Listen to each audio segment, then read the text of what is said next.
Some deserts are made of sand, others are made of silent steel and fields that stretch too far. Indiana doesn't look like a place that hides things. But look again. Old tunnels sealed for decades. Hospitals where the power is cut, but the elevator still runs. Voices in the corn that speak when no one's there. And beneath the caves, something waits in the dark, without eyes, without breath, without explanation. These aren't ghost stories. They're real places, real disappearances, real tapes that never played the same way twice. In Indiana, mystery doesn't knock. It breathes through the cracks. It hums through the static. It waits in the space between your footsteps. Because this land doesn't forget. It remembers everything. Lock your doors, put on your headphones, and pull the blanket up tight. Because after this video, you won't see Indiana the same way again.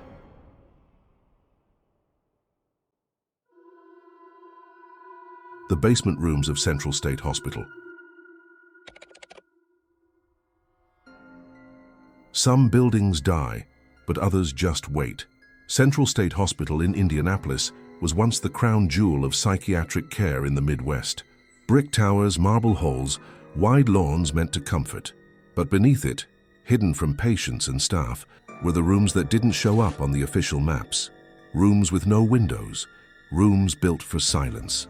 And those rooms are still there. Central State opened in 1848. They called it the Indiana Hospital for the Insane. It was modern for its time, humane, they claimed, scientific. But as the decades passed, something shifted. By the 1950s, overcrowding had turned care into containment. Electroshock was routine, lobotomies were common, and rumors spread among the staff that certain patients didn't just disappear into paperwork, they disappeared into the basement. The hospital officially closed in 1994. Budget cuts, lawsuits, public pressure, but security guards still patrol the grounds. Because some parts of the building were never properly sealed, and they've seen things. A former guard who requested anonymity shared this. There are doors down there that don't unlock with any key we have, but sometimes they're open anyway, and sometimes we hear knocking from the other side. One night in 2003, a maintenance worker named Alan was sent to check a burst pipe in the lower levels. He descended through a rusted stairwell that hadn't been used in years. No cell signal, no radio contact. He never made it to the pipe. They found him 2 hours later, curled in a corner, shaking. His flashlight was still on, battery full, but Alan wouldn't speak. Not that night, not ever again. His family says he never returned to work. He barely left his room. He did leave one thing, though, a notebook. Inside were 3 words, repeated over and over in uneven handwriting. I wasn't alone, I wasn't alone, I wasn't alone. Since then, others have gone down. Paranormal investigators, urban explorers, students chasing thrills. Most come back with the usual blurry photos, cold spots, strange feelings.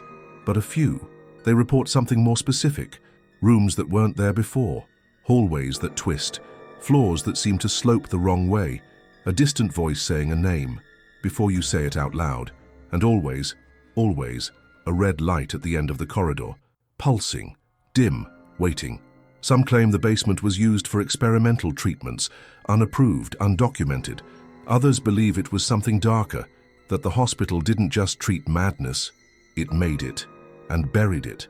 Because even today, local police receive calls about the old property, lights flickering in sealed buildings, shadows seen through blocked windows, screams in the early hours when no one's supposed to be inside. And the creepiest part? Multiple people who've never met, describe the same thing when they talk about that basement. It felt like the walls were breathing, like they were waiting for me to speak so they could answer. Central State Hospital is now a museum. Tour guides smile, visitors take photos, but the lower levels? They're off limits, sealed, or so they claim. Because if you press your ear to the floor on the West Wing, some nights you can still hear the elevator running, even though there's no power, even though there's no elevator shaft anymore. Some things don't stop when the building closes. Some patients never left. Some buildings trap sound, some trap memory. But in Indiana, there's a tunnel that holds something worse, a voice that doesn't want to be heard and screams when you try. The Tunnelton Tunnel, Indiana's buried cry.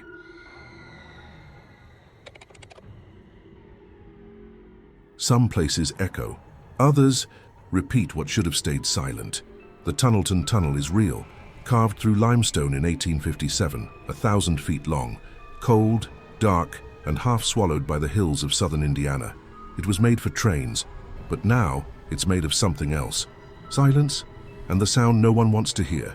Locals call it the Crying Tunnel, not because of the wind, not because of legends, but because on certain nights you can hear someone inside it, screaming, once, sharp, cut off, and gone. They say it's always at the center point, right where the light disappears behind you. The first recorded death at Tunnelton came just weeks after it opened. A worker crushed between rails. His name wasn't recorded. They buried him beside the tunnel wall. But his was only the first. Through the decades, stories piled up. A man walking through at night, never reaching the other side. Trains that lost power halfway in, then restarted on their own. Echoes that answered back in different words. But the scream, that's what people remember. In 1974, 2 teenagers went in to film graffiti. They had a Super 8 camera, 1 flashlight, and a tape recorder. They never reached the midpoint. Halfway in, the camera jammed. The tape recorder hissed, and they heard what they described as a woman screaming, like she was right behind them, but buried in the walls. They ran. When they played back the audio later, there was no scream, just static and a click, like someone turning off a light on tape. In 2001, a man named Robert G. tried to walk the tunnel alone at night. He left his car on the gravel lot outside. Still running, he never came back. His flashlight was found intact halfway through the tunnel, standing upright, still turned on. Tunnelton residents say the cry changes. Sometimes it's a woman, sometimes a man, sometimes a sound that doesn't even seem human, wet, sharp like something snapping just under the rock. And the most disturbing part, some people don't hear it with their ears, they feel it in their chest, like pressure, like regret, like something realizing you're there. Theories? Plenty. Limestone echo chamber. Auditory hallucination under stress. Underground water table shifting. But that doesn't explain why it happens in only one spot. The exact center. Always there, never earlier, never later. And no one stays in that spot for long, because they all describe the same thing. You feel like someone's looking at you, say it is from the stone itself. The walls are stained with water, cracked from years of weight. But some say if you photograph them at the center, you'll see more than rock. Eyes, hands, faces blurred by time, like they're trying to press through. The Tunnelton Tunnel is still there, still open, still legal to walk through, but if you go and you hear it, don't run, don't stop, just keep walking, because if you freeze, you might find out what's still crying underneath. Some tunnels hold echoes, others hold watchers. And deep beneath Indiana's limestone skin, there's something pale standing still, waiting for someone to see it, with no eyes at all. The white face of Wyandotte.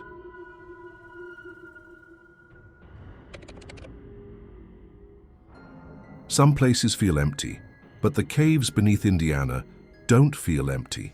They feel watched. The Wyandotte caves stretch for miles beneath southern Indiana. Old limestone veins, black holes where no light survives. They say parts haven't been mapped since the 1800s, and some of those paths were sealed for a reason. Officially, Wyandotte is a state-run system, guided tours, school trips, clean trails, but there are deeper zones, known only by old maps and older voices, and it's in one of those zones that they saw the face. It started in 1984, when 2 veteran spelunkers went off route during a private expedition. They followed a fault line that shouldn't have been there, just past the second cathedral room. That's where they saw it. A figure, standing, still, just at the edge of their light. Too tall, too thin, and pale, like paper soaked in milk. No helmet, no gear, no movement. At first they thought it was a person, but when they stepped closer, slow, careful, they saw the face. White, perfectly smooth, no mouth, no nose, just 2 deep indents where the eyes should have been. One of them turned back. The other took a step forward and blacked out. They found him hours later, face down, flashlight still on. His partner said he just dropped, didn't fall, didn't cry out, just stopped being there for a moment. After that, neither man ever caved again. The one who saw the face stopped speaking entirely. He would write notes, short ones, mostly the same sentence. It sees you when you see it. Since then, Others have gone deeper into the cave system. Only a few reach that same point. But the ones who do, they all describe it the same way. A tall white figure that never moves, never reacts, never speaks, just stands and stares, even when there's no light, even when they close their eyes. And the deeper you go, the stranger it gets. Compasses spin. Voices echo before you speak. And sometimes the cave breathes. The air grows thick. The silence feels heavier than sound. And you start to feel like your heartbeat isn't the only rhythm down there. A park ranger, off the record, once said this: "The cave has a room with no walls, and something stands in it that doesn't want to leave. It wants you to leave." Some believe it's a hallucination, sensory deprivation in the dark, but that doesn't explain why multiple people, on separate visits, describe the exact same face, the same figure, the same stillness. And here's the part that chills them all. The thing never walks, never chases, but somehow, when you leave the cave, you still feel like it's behind you, not following, not watching, just remembering. Because every person who's seen it says the same thing after a few weeks. They start to see it again. In windows, in reflections, in dreams, not moving, not reaching, just standing. Still, waiting for the moment. You go somewhere dark enough, quiet enough, for it to come back. Some things follow your eyes, others follow your voice. And in the open fields of Indiana, where the corn never ends, something listens through the static. The static in the corn, what the radios catch at night.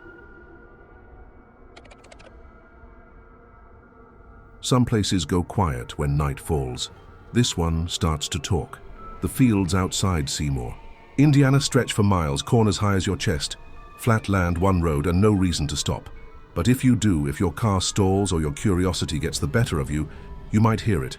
The radio, not music, not news. Static, but not normal static. This one pulses.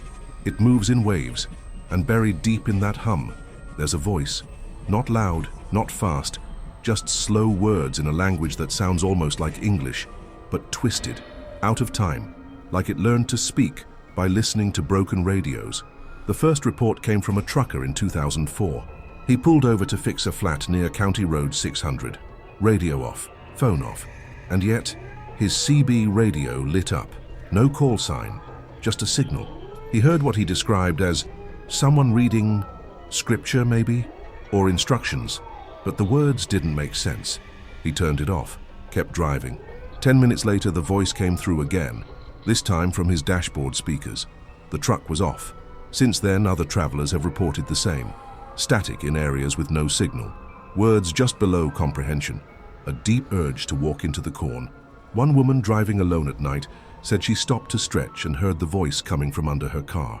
Not through the speakers, not from a phone, from beneath her. When she drove away, the static faded. But she said she kept dreaming of fields and something standing in the middle, just waiting for her to come back. Locals have a name for it, the listening field, and they say the voice isn't broadcasting, it's answering. A retired radio technician from Seymour once tried to locate the source. He brought a scanner, frequency readers, even a Geiger counter. At exactly 2:11 a.m., everything spiked. The meters glowed. His instruments hissed. He followed the sound until it stopped, abruptly, at the edge of a narrow footpath in the corn. The next day, the path was gone. Only stalks, no bend, no break, like it had never been there. But the strangest part? He played the tape he recorded. The static was still there, but so was a whisper. Just one word repeated 4 times. Turn, turn, turn, turn. Researchers blame radio tower bleed. Agricultural machinery, temperature shifts. But that doesn't explain why it always happens between 2 and 2:13 a.m.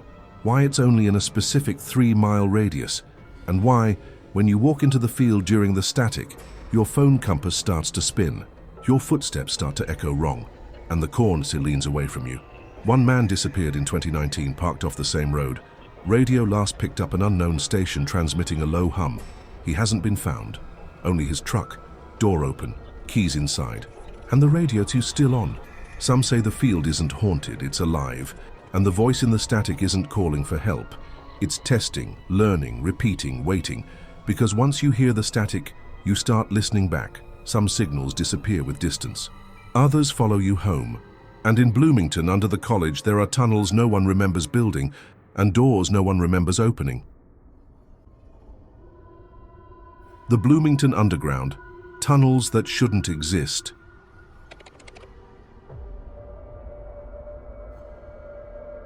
Others are built over it. And in Bloomington, Indiana, something was built, but no one will say why. Under the streets of this quiet college town is a network of tunnels, sealed, unmarked, and officially denied. Not part of the steam system, not part of the sewers, just space. Empty corridors, stairs that lead to blank concrete, doors that don't exist on any map. They call it the Bloomington Underground, and some say once you step inside, the layout never stays the same. The first known report came from a maintenance worker in 1991. He followed a pipe leak through a service door in the basement of the university library. Inside, he found a stairwell he didn't recognize. No lights, no railings, just cold, dry air. He went down 13 steps, turned left, and found a hallway. Concrete walls, smooth, silent. He turned on his flashlight and saw what he described as a metal hatch with no handle and a word scratched into the surface. Looking, he turned around. The stairs were gone, just more hallway. They found him hours later in a restricted mechanical room 6 buildings away, confused, dehydrated, and with dirt on his hands and knees. Since then, students and janitors alike have reported doors that open where no doors were before, always downward, always silent. A campus security guard claims he once saw a figure on the CCTV feed, tall, wearing what looked like a hood, standing in a tunnel sealed off since the 1950s.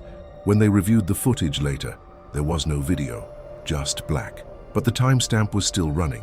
Some say the tunnels were built during the Cold War. Others say they were used for experiments tied to sound isolation and psychological control. But the strangest detail, there are no permits, no construction records, no diagrams, no official explanation, just rumors and the disappearances. In 1992, a graduate student named Paul H. was researching acoustic design. His last known location, the sub-basement of the music building. Security footage shows him entering a stairwell that no longer exists. He was never seen again. His notebook was found a week later in a ventilation shaft. The last page read, "The hallway doesn't turn, you do." Others who've gone looking report time distortion. Watches stop, phones glitch, batteries die before being used, and then there's the air. Cold but still, dry but heavy, like being inside a lung that forgot how to breathe. Some explorers say the walls feel too clean, as if they're not part of the building, but something added later, or something still growing. And the most terrifying report? One man claimed he heard someone whispering his own name, but not behind him, from beneath him, as if the floor had opened its mouth. Some tunnels seal themselves, but out in the fields, between rusted silos and forgotten roads, there's no door at all, just light and silence, and a presence that never blinks. The light between the silos, what waits in the fog. Some places have no reason to exist. This one has no reason to be remembered.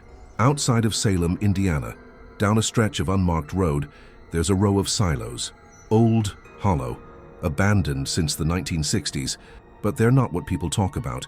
It's the space between them. 3 silos, standing like rotted teeth, and right in the middle, an open field. No fences, no markers, just low grass and light.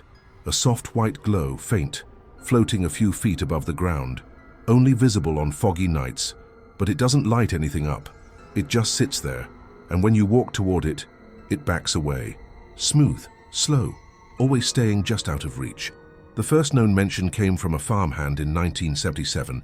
He said the light was there every morning before sunrise, always at the same spot, always silent. One morning he tried to touch it. He woke up 2 hours later, lying face down 50 yards from the silos. No bruises, no cuts, just ringing in his ears and a nosebleed.